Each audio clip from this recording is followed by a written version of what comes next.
ଏବେ ଆଞ୍ଚଳିକ ପାଣିପାଗ ବିଜ୍ଞାନ କେନ୍ଦ୍ର ପକ୍ଷରୁ ଏକ ବଡ଼ ଖବର ସାମ୍ନାକୁ ଆସୁଛି। 22ରେ ଆସୁଛି ଲଘୁଚାପ, ବର୍ଷାରେ ଭିଜିବ ଗୁଜା ବଜାର। କେଉଁ ଜିଲ୍ଲାକୁ କେତେ ପ୍ରତିଶତ ବିପଦ ଅଛି ଆସନ୍ତୁ ଜାଣିବା।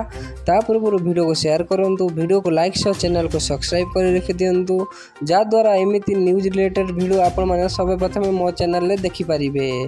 ଆସନ୍ତୁ ଖବର ଉପରେ ନଜର ପକାଇବା।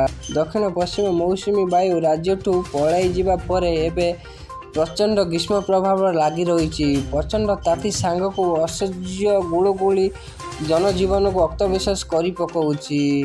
ସେସବୁ ଭିତରେ ପାଣିପାଗ ବିଭାଗ ଖବର ଦେଇଛି, ଆସନ୍ତା 22ରେ ବଙ୍ଗୋପସାଗରରେ ଏକ ଲଘୁଚାପ ସୃଷ୍ଟି ହେବାର ସମ୍ଭାବନା ରହିଛି। 23 ତାରିଖରୁ 26 ତାରିଖ ଯାଏଁ ଏହାର ପ୍ରଭାବରେ ବର୍ଷା ହେବାର ସମ୍ଭାବନା ରହିଛି। ଫଳରେ ପୂଜା ବଜାର ଭିଜିବାର ସମ୍ଭାବନା ସୃଷ୍ଟି ହୋଇଛି। ଲଘୁଚାପ ପ୍ରଭାବରେ ସାରା ରାଜ୍ୟରେ 23ରୁ 26 ପର୍ଯ୍ୟନ୍ତ ହାଲୁକା ମଧ୍ୟମ ଧରଣର ବର୍ଷା ହେବାର